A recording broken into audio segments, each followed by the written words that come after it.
তো ব্লগটা শুরু করা প্রথমেই বলি, আমরা কিন্তু কেউ কিছু জানতাম না যে বাবার পায়ের এরকম অবস্থা হয়েছে। আজকে 3 দিন পর বাবা ট্রেন থেকে নামলো, আর ট্রেনের ভিতরে এই অবস্থা হয়। সবটাই তোমাদের বলবো, ব্লগটা দেখতে থাকো। তো বাবার সাথে কোনো রকম যোগাযোগ ছিল না যে বাবা কোন সময় নামবে, মানে কোনো রকম যোগাযোগ ছিল না। আসলে বাবার কাছে ফোন ছিল না। তো যেদিন গাড়িতে উঠেছিল শুক্রবার রাতে, সেদিন ফোন করে বলে যে আমি 3টায় গাড়িতে উঠবো, শুক্রবার রাত 3টায় গাড়িতে উঠবো, আর সোমবারে ভোরবেলা নামবো। তো এতটুকুই কথা হয়েছে, আর কিন্তু বাবার সাথে কোনো যোগাযোগ ছিল না। বাবা বাইরে থাকে, বাইরে কাজ করে, বছরে একবার বাড়িতে আসে।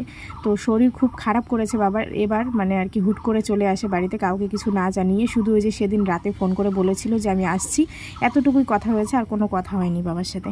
তো রাস্তায় আবার এরকম অবস্থা হয়েছে, আমরা তো কিছু জানতাম না। শুধু এতটুকু জানা ছিল বাবার শরীর ভালো না, পায়ে ব্যথা পেয়েছে সিঁড়ি থেকে পড়ে গিয়ে, তো সেজন্য কাজ করতে পারছিল না বলে বাড়ি চলে আসছিল, এতটুকুই জানি। তো আমি কিন্তু নর্মালভাবে বাবুকে নিয়ে টিউশনে যাচ্ছিলাম পড়াতে। তো ওই সময় বাবা মানুষের ফোন করে বলে আমাকে নিয়ে যা, আমি প্ল্যাটফর্মে বসে আছি। তারপরে যা হলো দেখো, আমি বাবুকে নিয়ে হেঁটে হেঁটে কী হলো টিউশনে যাচ্ছিলাম।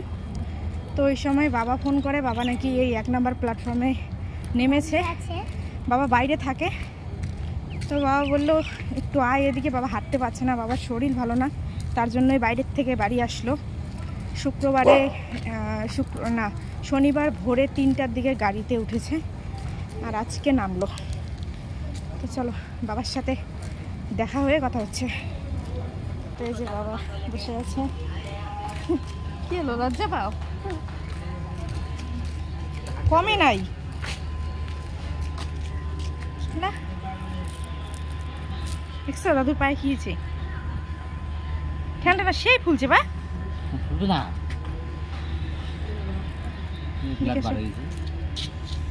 ফাটিছে নাকি রক্ত। তো তারপর আর কি বাবা আমাকে সবটাই খুলে বলে যে কি হয়েছে। যেই পায়ে ব্যথা নিয়ে বাড়ি আসছিল, ওখানে কাজ করতে পারছিল না বলে সেই পায়েই আবার গাড়িতে এতটা কেটে গেছে। তো মানে কি বলবো, বিপদের পর বিপদ। এই কথাগুলো শোনার পরে যে এত খারাপ লাগছিল আমার। আর বাবা যে বাড়ি আসবে আমরা না কেউ কিচ্ছু জানতাম না। বাবা হুট করে বাড়ি চলে আসে, বাবার শরীর ভালো না দেখে ওখানে থাকতে পারছিল না বলেই হুট করে চলে আসে। শুক্রবারে 3টায়, মানে রাত 3টায় ফোন করে বলে যে এখন আমার গাড়ি আছে, আমি আসছি, সোমবারে ভোরে নেমে পড়বো, আর ফোন করবো না। তো এই আর কি। আর সোমবার যেহেতু আজকে ছিল, তো সোমবার আমরা সকাল থেকে টেনশন করছিলাম যে ভোরে নামার কথা ছিল, এখনও নামছে না। তার মধ্যে এটাও ভাবছিলাম যে বাবা তো কয়েকবার এভাবে চলে আসে, গাড়ি যদি লেট থাকে তাহলে দুপুরে না হয় রাতে নেমে পড়বে আর কি। তো এইভাবে আমি কিন্তু নর্মালভাবে বাবুকে নিয়ে প্রত্যেক দিন যেভাবে পড়াতে নিয়ে যাই সেভাবেই যাচ্ছিলাম রাস্তা দিয়ে, মানে স্টেশনে পাশ দিয়ে যেহেতু আমি যাই। তো ওই সময় বাবা ফোন করে বলে যে আমি প্ল্যাটফর্মে নামলাম এই মাত্র, একদম হেঁটে যেতে পারছি না, তুই গাড়ি নিয়ে আয়, না হলে কাউকে পাঠিয়ে দে। তো তারপরে আমি যেহেতু পাশেই ছিলাম, আমি এই যে বাবুকে নিয়ে এসে দেখি বাবার এই অবস্থা। তারপরে সবটাই শুনি বাবার মুখে।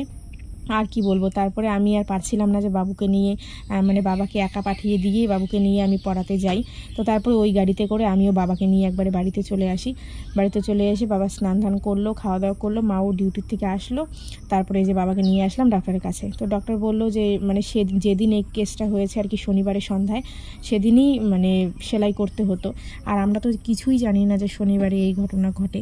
বাবাকে বললাম ফোন করে বলতে, মানে সেদিন বললে আর কি হতো। তো বাবা বলছে বলে আর কি করব, মানে এতটা কষ্ট সহ্য করে মানুষটা বাড়িতে এসেছে, এই ভেবে যে এত খারাপ লাগছে আমার যে এতটা কেটেছে। বুঝতে পারছো, যেই পায়ে ব্যথা, এমনিতেই আগের থেকে ব্যথা ছিল, মচকে গেছিল পাটা, সেই পায়ে আবার কেটেছে। তারপরে যে ডক্টরের কাছে আসলাম, একটু ড্রেসিং করে দিল, তারপরে মলম দিল, ওষুধ দিল, তো ইঞ্জেকশন দিল।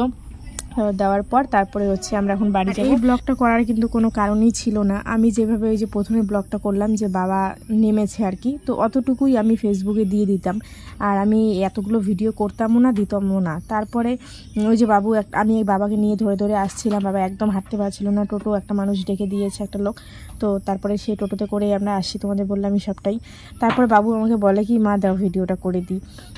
আর আমার কাছে ফোন দেখেছিল, ক্যামেরাটাও অন করাই ছিল ততক্ষণ পর্যন্ত। তো তখন ওই যে বাবুকে দেই, তখন বাবু ওই ভিডিওটা করে দেয়। তারপরে ভাবলাম তাহলে করি একটা ভিডিও আর কি।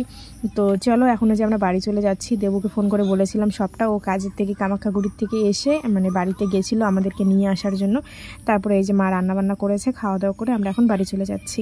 তো চলো সবাইকে টাটা, সবাই প্রার্থনা করো বাবার পাটা যেন তাড়াতাড়ি শুকিয়ে যায়। টাটা।